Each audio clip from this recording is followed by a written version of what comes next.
Hello friends, welcome back to my channel smile openly with doctor Poonam. दांतों से related बहुत सारी प्रॉब्लम्स होती है। उनमें सबसे कॉमन प्रॉब्लम होती है दांत में दर्द होना। ये कभी भी किसी को भी अचानक से किसी भी वक्त हो सकता है। मोस्टली ये रात में सोते वक्त होता है, क्योंकि जितना भी इन्फेक्शन होता है वो रात में ट्रिगर करता है, जिसकी वजह से अचानक से जब आप नींद में सो रहे होते हैं तो आपके अचानक से दांत में दर्द होना शुरू हो जाता है। रात के अलावा आपके खाना खाते वक्त हो सकता है, खाना खाने के कुछ समय बाद हो सकता है, या आपने आइसक्रीम या कोई चीज़ खाई है उसके बाद तुरंत आपके दर्द हो सकता है। और कभी कभी तो ये इतना सीवियर होता है कि सह पाना मुश्किल हो जाता है।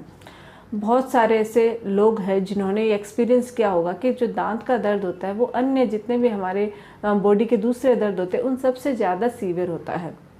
और ऐसे कंडीशन में हम लोग कोशिश करते हैं कि कैसे ही करके इस दर्द को किसी भी तरह से इस दर्द से छुटकारा पाया जाए।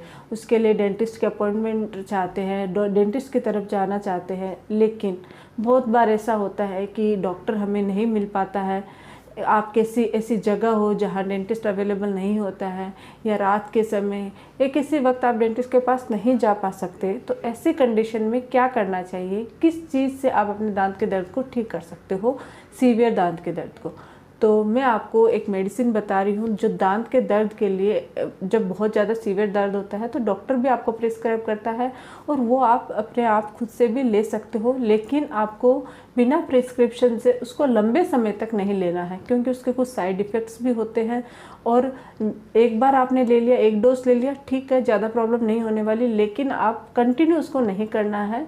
जब आपका दर्द एकदम एक बार के लिए ठीक हो जाए फिर आप डॉक्टर के पास जाइए और फिर आप इसका चेकअप करवा के उनके प्रिस्क्रिप्शन के हिसाब से दवाई लीजिए। लेकिन उससे पहले आप अपने सीवियर दांत के दर्द को ठीक करने के लिए ये मेडिसिन ले सकते हो। इस मेडिसिन के कुछ साइड इफ़ेक्ट होते हैं, और साथ ही किन लोगों को ये लेना चाहिए और किन लोगों को नहीं, और साथ ही कुछ मेडिकल कंडीशन में यानी कुछ लोगों को ये दवाई नहीं लेनी चाहिए, वो भी मैं बताऊंगी कि किन लोगों को नहीं लेनी चाहिए। तो वीडियो को अंत तक जरूर देखिएगा। वीडियो शुरू करने से पहले अगर अभी तक आप लोगों ने चैनल सब्सक्राइब नहीं किया है तो प्लीज़ सब्सक्राइब कर लीजिएगा। बेल आइकन को प्रेस करना बिल्कुल ना भूलिएगा, ताकि आपको मेरे न्यू वीडियोज़ की नोटिफिकेशंस मिलती रहे। अब शुरू करते हैं आज का टॉपिक। दांत में दर्द क्यों होता है? इसके बहुत सारे रीज़न होते हैं। दांत में अगर इन्फेक्शन हो गया, दांत में केविटी है वो बहुत ज़्यादा डीप हो गई है तो दर्द हो सकता है। अगर आपके सेंसिटिविटी की प्रॉब्लम है, इनेमल घिस गया है और आपने आइसक्रीम वगैरह खाई तो उसकी वजह से भी दर्द हो सकता है। मसूड़ों के इन्फेक्शन की वजह से भी दांत में दर्द हो सकता है। अक्कल दाढ़ की वजह से दांत में दर्द हो सकता है। अपसेस की वजह से दांत में दर्द हो सकता है। बहुत सारे ऐसे कारण होते हैं जिनकी वजह से आपके अचानक ही दांत में दर्द होने लग जाता है। और बहुत सारे ऐसे लोग होते हैं जिनके केविटी वगैरह कुछ भी नहीं होता, लेकिन दांत के अंदर इन्फेक्शन होता है, अपसेस होती है, उसकी वजह से उनके दर्द होने लग जाता है। तो जब भी दर्द होता है तो डॉक्टर के पास जाते हो तो वो आपके दांत के दर्द के लिए आपको प्रिस्क्रिप्शन मतलब एंटीबायोटिक के साथ पूरा कोर्स लिख के देते हैं, ताकि आपका इन्फेक्शन भी कंट्रोल हो। लेकिन अगर आप ऐसी सिचुएशन में हो कि डॉक्टर के पास नहीं जाया जाए तो कौन सी दवाई लेनी चाहिए? अगर नॉर्मल पेन है, हल्का हल्का पेन है, तो आप कोई भी पेन किलर ले सकते हो जो आप घर में आपको सूट होती है। आप सर दर्द के लिए या किसी और चीज़ के लिए आप दर्द की दवा लेते हो, उनमें से कोई भी मेडिसिन, जैसे कॉम्बीफ्लेम हो गई या फिर आपकी जीरोडोल पी हो गई, ऐसे कोई भी मेडिसिन आप ले सकते हो अगर नॉर्मल आपके दर्द है तो। लेकिन अगर बहुत सीवियर दर्द है तो उन दवाइयों से भी आपका दांत का दर्द ठीक नहीं होता। इसके लिए जो दवाई आती है उसका नाम है केटोरॉल DT। केटोरॉल DT है। इस मेडिसिन का जो सोल्ट है वो होता है केटोरेलेक ट्रोमेथेमाइन। इस सोल्ट की अलग अलग कंपनियों की दवाई आती है। मैं मोस्टली केटोरॉल DT प्रिस्क्राइब करती हूँ। तो कोई भी मतलब इस सॉल्ट से रिलेटेड कोई भी मेडिसिन हो, चाहे केटोरॉल DT हो चाहे केटोफोर्ड हो, उनमें से कोई भी आप ले सकते हो अगर आपके दांत में तेज़ सीवियर दर्द है तो। आपको ये कैसे लेना है वो इम्पोर्टेंट है। डायरेक्ट आप ऐसे ही इसको मत लीजिएगा। आपको क्या करना है, 2 टेबलेट को, अगर आप अडल्ट हो तो 18+ हो तो आपको क्या करना है, 2 टेबलेट एक साथ लेनी है और थोड़े से चाहे आधे ग्लास पानी में या एक कटोरी में थोड़ा सा पानी ले लिए और उसमें ये अच्छे से घोल लीजिए, डिजोल्व कर लीजिए। उसके बाद आप इसको ले लीजिए, फिर पानी पी लीजिए। और एम्प्टी स्टोमक नहीं लेना है, खाना खाने के बाद ही लेना है, ये चीज़ का ध्यान रखना है। कभी कभी एम्प्टी स्टोमक लेने से इसके साइड इफ़ेक्ट शुरू हो सकते हैं। आपकी वॉमिटिंग की प्रॉब्लम हो सकती है, या ये अपना गलत प्रभाव भी कर सकती है आपके बॉडी पे। तो आपको हमेशा खाना खाने के बाद ही केटोरॉल DT का इस्तेमाल करना है। ये दवाई आपको तभी लेनी है जब आपका खाना खाया हुआ हो। अब ये जो मेडिसिन होती है ये अगर आप लेते हो तो आपके दांत का दर्द है वो तुरंत ठीक हो सकता है, और अगर आपके दांत में कोई इन्फ्लामेशन है, सूजन है, वो भी ठीक होती है। लेकिन इसको आप खुद से ले रहे हो इसको तो 1 डोज से ज़्यादा मत लेना है। फिर आप डेंटिस्ट के पास जाके प्रिस्क्राइब, मतलब जब डेंटिस्ट आपको प्रिस्क्रिप्शन दे, प्रिस्क्राइब करे, तभी आपको इसको कंटिन्यू करना है, अदरवाइज इसको नहीं लेना है। अब मैं बताती हूँ इसके कुछ आपको साइड इफ़ेक्ट्स कि ये क्यों हमें खुद से ज़्यादा नहीं लेनी चाहिए, क्योंकि इसके बहुत सारे साइड इफ़ेक्ट्स होते हैं, तो वो आपके फिर प्रॉब्लम क्रिएट कर सकते हैं। इसकी वजह से आपके उल्टी की प्रॉब्लम हो सकती है, पेट में प्रॉब्लम हो सकती है, इनडाइजेशन की प्रॉब्लम हो सकती है, भूख में कमी हो सकती है, एंड पेट में जलन हो सकती है, सीने में जलन हो सकती है, डिजीनेस की प्रॉब्लम हो सकती है, यानी चक्कर आना, ये सब कुछ प्रॉब्लम में है, कुछ साइड इफ़ेक्ट होते हैं इस दवाई के साथ आते हैं, लेकिन लिमिट में लेने से कोई प्रॉब्लम नहीं होती है।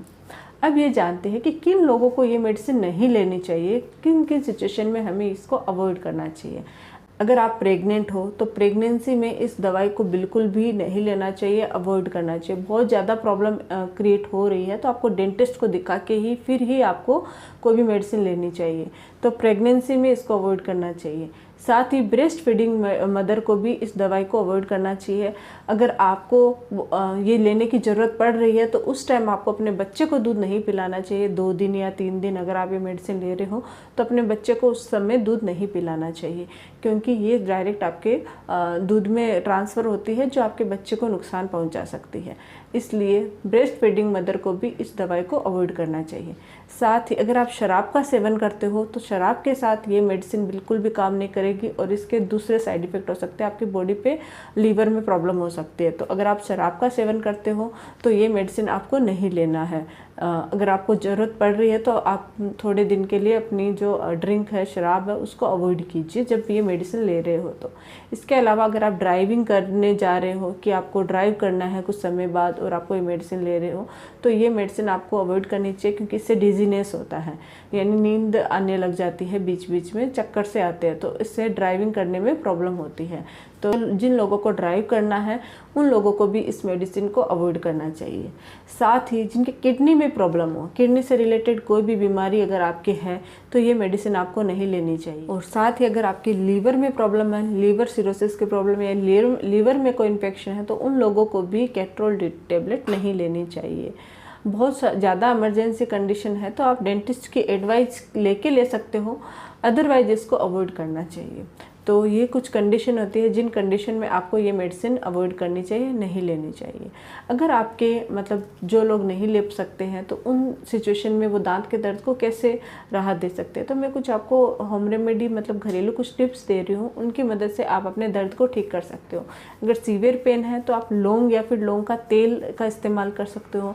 आप लौंग की 2 कलियों को अच्छे से पीस लीजिए। पीसने के बाद उसमें थोड़ा सा लहसुन का पेस्ट मिक्स करके और थोड़ा सा नारियल का तेल लगा के एक ऑयल जैसा बना लीजिए और उसको कॉटन की मदद से थोड़ा सा कॉटन बॉल लगा के आप जिस दांत में दर्द हो रहा है वहाँ दबा के छोड़ दीजिए। 10 मिनट में आपको दर्द से राहत मिल जाएगी। इसके अलावा आप चाहो तो क्लोव ऑयल यानी लौंग का जो ऑयल है उससे भी आपको मतलब थोड़े से कॉटन रोल पे थोड़ा सा ऑयल लगाना 1-2 बूंद और आप अपने दांत पे लगा के 10 मिनट तक छोड़ोगे तो आपका दर्द है वो ठीक हो जाएगा।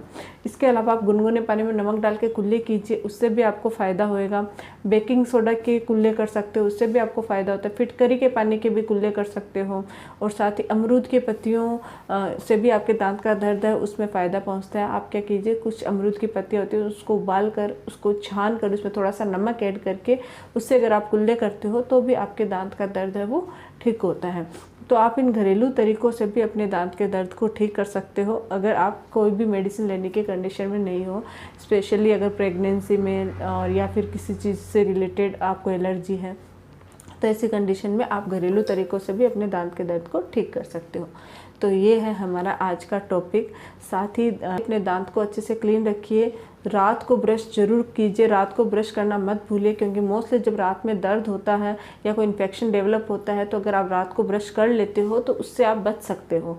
तो रात में सोने से पहले ब्रश जरूर कीजिए। साथ ही फ्लोस का इस्तेमाल कीजिएगा। कुछ भी खाते हो, कोई भी मीठा या कोई भी चीज़ खाते हो तो तुरंत कुल्ला कीजिए और सॉफ्ट क्रिस्टल वाले ब्रश से ब्रश कीजिए। और 6 मंथ्स में एक बार डेंटल विजिट जरूर कीजिएगा। तो ये है हमारा आज का वीडियो। अगर आप लोगों को मेरा वीडियो अच्छा लगे तो प्लीज़ चैनल को लाइक कीजिए, शेयर कीजिए, सब्सक्राइब कीजिएगा। Thank you.